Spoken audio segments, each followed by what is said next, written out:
Bismillahirrahmanirrahim. Assalamualaikum warahmatullahi wabarakatuh. Perkenalkan, nama saya Aziza Nur Ramadhani, NIM 2030119016, kelas MPI 12. Baiklah, saya akan memaparkan pertanyaan dan jawaban saya. Pertanyaan pertama, kemukakan dua pendapat ahli manajemen tentang apa saja fungsi-fungsi manajemen. Dari dua pendapat tersebut, pilih salah satunya menurut Anda sesuai dengan fungsi manajemen pendidikan dan berikan alasan yang jelas mengapa Anda memilih pendapat ahli manajemen tersebut. Ada dua pendapat ahli manajemen tentang fungsi-fungsi manajemen, menurut Luther Gulick dan menurut George R. Terry. Menurut Luther Gulick, fungsi manajemen terdiri atas planning, organize, staff, briefing, coordinate, reporting, budgeting. Sedangkan menurut George R. Terry, fungsi manajemen terdiri atas planning, organizing, actuating, dan controlling. Saya memilih menurut George R. Terry. Alasan saya memilih fungsi manajemen menurut George R. Terry. Yang pertama, karena adanya perencanaan. Perencanaan sangat dibutuhkan untuk membuat strategi serta mengembangkan rencana kerja yang ingin dicapai. Kedua, organizing. Penyusunan kegiatan yang diperlukan untuk mencapai tujuan. Ketiga, actuating. Membangkitkan dan mendorong semua anggota kelompok agar berusaha dengan keras untuk mencapai tujuan organisasi. Dan terakhir ada controlling, proses penentuan apa yang harus dicapai dan penilaian pelaksanaan kegiatan agar sesuai dan selaras dengan standar yang telah ditetapkan. Menurut saya, fungsi manajemen George R. Terry dibutuhkan dalam manajemen pendidikan. Pertanyaan kedua, soal kasus.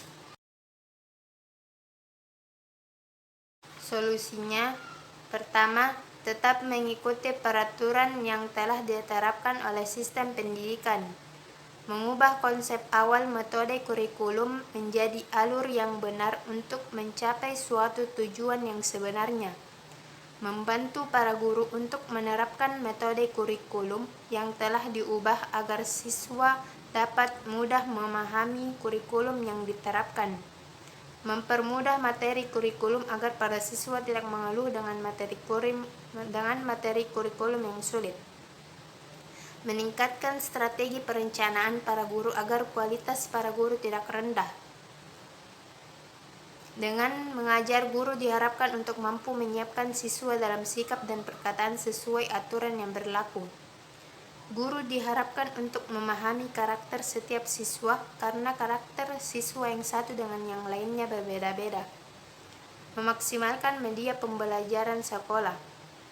Lebih mendisiplinkan lagi para pengajar dan siswa dalam ketepatan waktu dan meningkatkan metode pengajaran para guru. Pertanyaan ketiga, apa perbedaan dan persamaan manajemen pendidikan dan manajemen secara umum? Perbedaan antara manajemen pendidikan dan manajemen secara umum. Manajemen pendidikan lebih membentuk kepribadian para pelajar agar sesuai dengan tujuan dari pendidikan nasional dan meningkatkan perkembangan atau perbaikan usia pendidikan.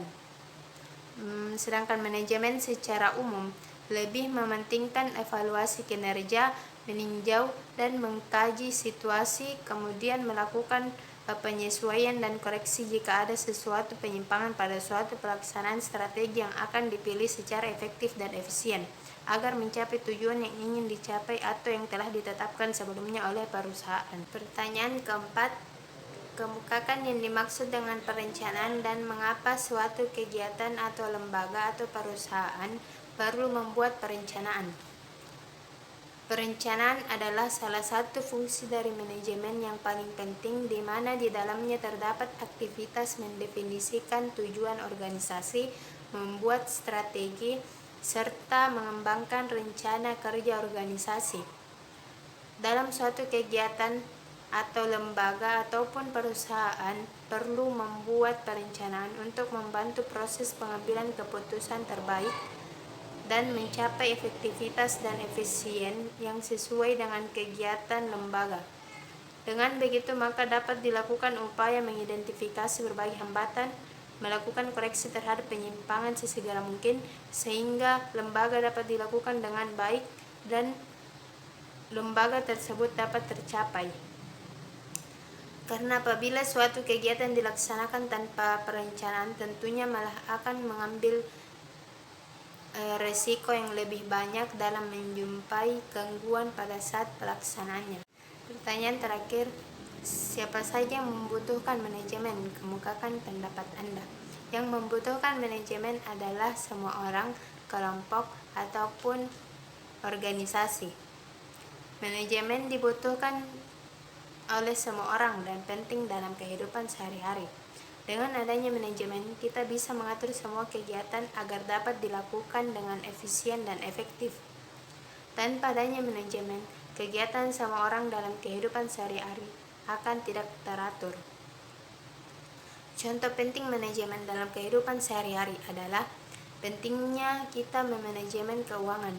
Karena dengan kita memanage keuangan, kita dapat mengatur keuangan dalam keseharian kita tanpa adanya pemborosan penggunaan uang untuk membeli barang yang tidak penting. Contoh lain dari manajemen adalah memanage waktu. Dalam kehidupan sehari-hari, memanage waktu sangat dibutuhkan oleh semua orang.